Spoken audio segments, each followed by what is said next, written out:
And I feel like they might want to say things that are a little bit harsher, but they don't because they don't want to hurt your feelings. That's what it feels like to me. And this is the energy that of the person that you're dealing with. We have here the Five of Hearts, the Five of Cups, okay? You might be dealing with a heartbreaker. You might be dealing with someone who gets around, somebody who has a lot of options, somebody who is not looking for an emotional connection. And I know that, the first card is usually, the other person, or I'm sorry, you, but this is what I'm feeling. This is like somebody who's flirtatious, somebody who craves attention, somebody that might not see the value in the right things and in the right people. And then I also feel like for you, likewise, some of you, not all of you, but I feel like some of you, you could be going around breaking hearts. You could be going around messing with people and making promises with people that you have no intentions of following through. So I feel an element of somebody getting a taste of their own medicine. And I never wish that on people, but I just feel like the energy is so heavily laden in this card and also the next card, the Nine of Swords. Okay. The Nine of Swords is worries, anxiety, and guilt. Feeling very, very guilty about a situation. And so I feel like some of you might have been a little bit careless with people's emotions and people's feelings. And, it gets to the point where you meet the one that you really, really love. And for whatever reason, you didn't want to be tied down. You didn't want to be exclusive to that person because you wanted to play around. And I feel like it got to the point where you might have ran around on this person. You might have stepped out of the relationship. And now you're really fearful about things coming to light. And you're really fearful, or you feel really, really guilty about hurting them.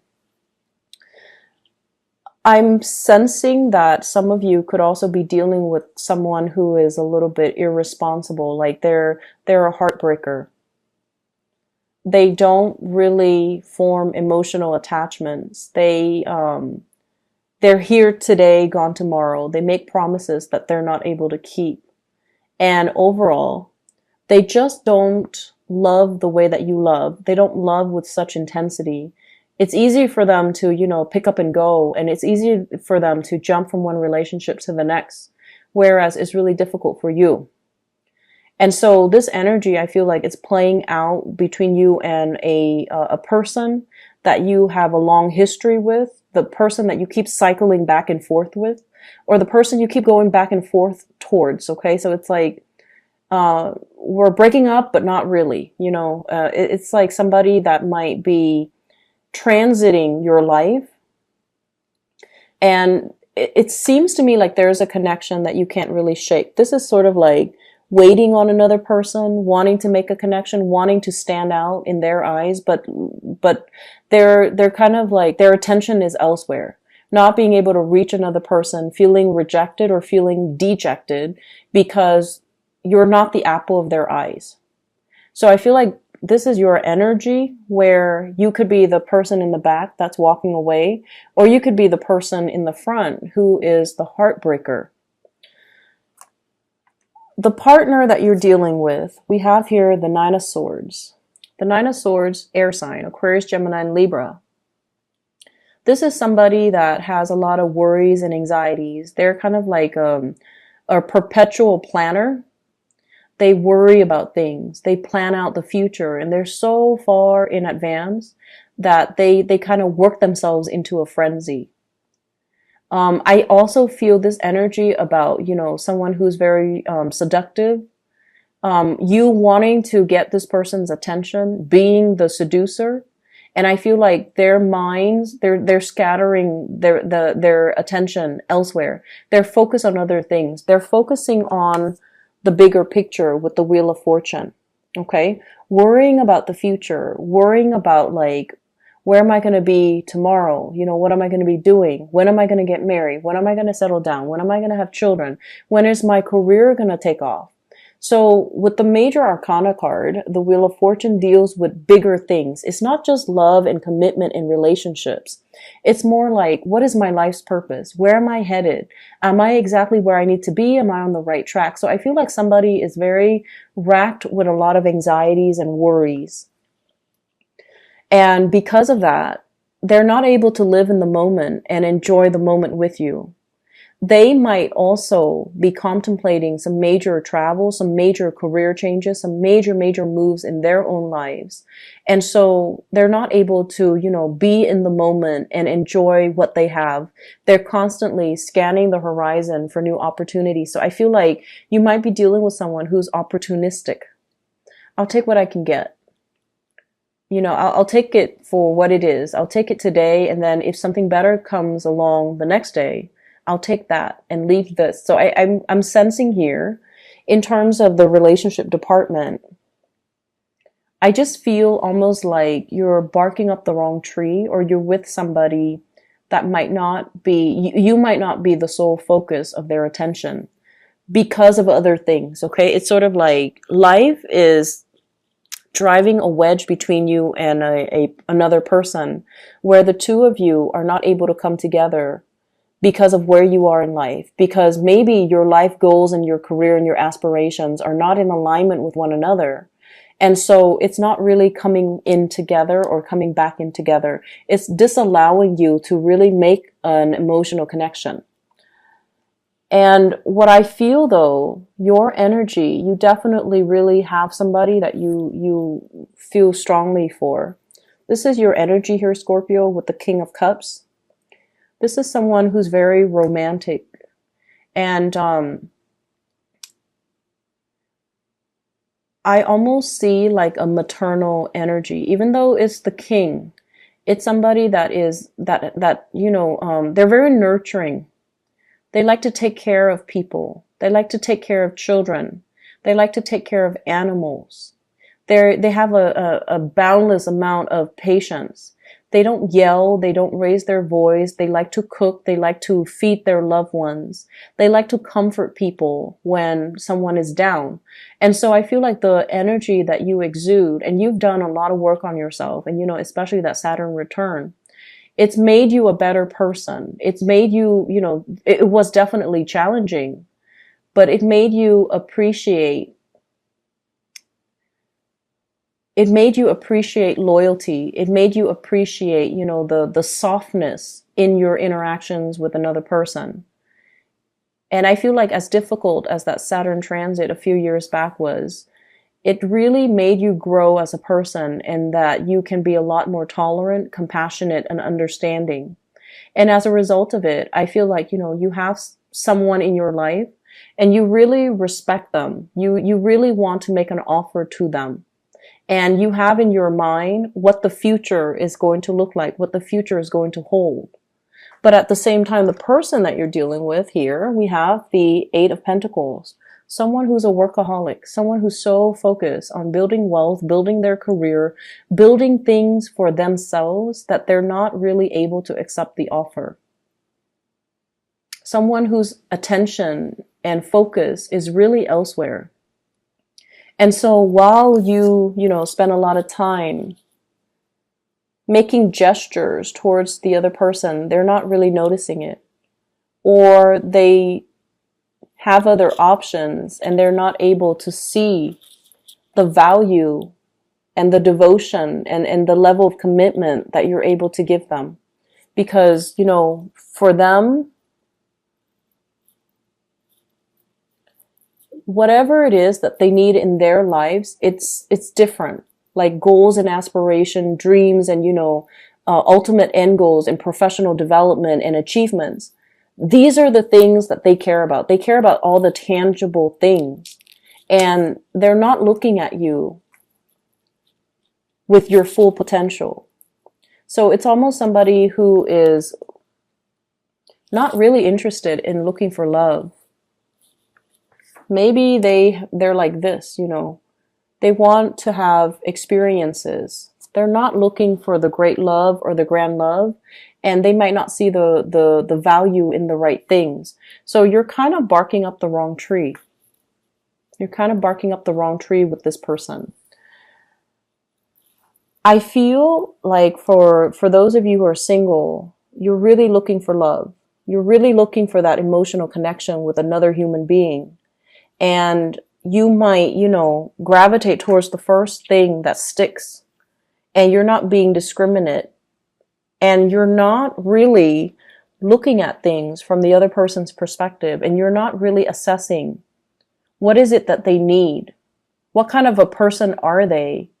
And, if I care about them, if I love them, what can I offer that they will accept? What can I offer that they will love? So I feel like you're very fixed in your ideas of what love means to you. And you kind of give that because you think that's what everybody needs, rather than assessing what the other person needs and then offering them what they need. And so I feel like there's a mismatch in values. There's a mismatch in expectations. And there's also a mismatch in this person is clearly focused on other things.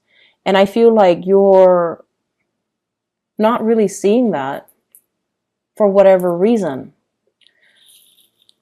If you're dealing with someone like this, they're not a relationship. They're not looking for a relationship. They're just not looking for a relationship.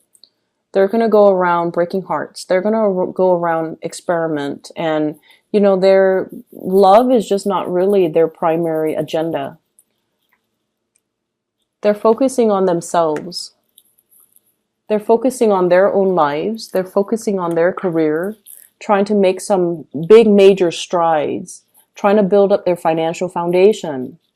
And they're trying to, get their life in order so that they can feel proud of their accomplishments and their achievements. Love is really not on their radar. And because of that, they're not really seeing you for your true value. If that's the case, you're better off giving your love to somebody else. We have the Wheel of Fortune in the center of the spread, and it's wedged in between, two cards that might be difficult. And so what I feel is this might not be the right timing if you are clearly in love with this person. I feel like, it has the potential to come around, or it's coming around already. And it's kind of a good opportunity for you to open your eyes and maybe see it for what it is, okay? The Wheel of Fortune deals with the bigger picture. And it usually deals with more like karmic connections, misconnections, as well as opportunities for us to relinquish control and kind of let go as to situations and people that are no longer good for us. So I feel like there are some things that you kind of need to face. It's like waking up and, smelling that coffee and getting out of your head, out of your own expectations of how a situation should be, when all the signs are there. All the signs are pointing you in the same direction. And they're telling you like what you're assessing or what you're feeling is not really the reality. Like, wake up and smell the roses. So I feel that there are some ups and downs here. You clearly have feelings for another person. You want to make that offer. You're looking for love. You're looking for an emotional connection. But I feel like the time is not here yet. So be discriminate about who you give your love to so you don't get hurt. And make sure that the person you're giving your love to, you are the king. You need to see the proper value in people and make sure that you give it to somebody who's worthy of it. Okay? Other areas of your life, you have some really good things. Financial abundance that's coming through. After much struggle, after a lot of dedication and just, perseverance. We have here the Wish card. We have the Nine of Cups. And so I feel like, financial abundance is on the offing for you. I see a lot of people getting their names out there. I see a win as well with the Sun card. This is, getting recognition, getting proper career accolades and reception. And I feel like in your professional life, many of you are taking the proper steps to get your career on track, to build up your financial foundation, to save up for a rainy day. Some of you are seeing like a financial advisor to sort out your retirement, to sort out your 401k, to sort out, you know, your taxes as well, is what I'm getting. And then I also feel like for some of you, there are talks here from financial consultant or from the numbers and the figures that you're looking at with another person. And I see like the message, early retirement. So they look at you and they're like, well, guess what? You qualify for early retirement. So you can retire a lot sooner than you expected. So I feel like you're seeking somebody's advice, or you're seeking some experts in their field, just so that you can get, you know, clear, logical, and correct advice. If in the past you've been kind of listening to hearsay, listening to, you know, people around you as to how to do things, I feel like this is the week where you're like, no, I did my whole listening, but I'm not getting the proper, you know, advice. You're consulting an expert. And the expert shows up here, King of Wands. This is somebody that is very knowledgeable. They have a lot of advice to give. They're very educated. They have multiple degrees under their belt.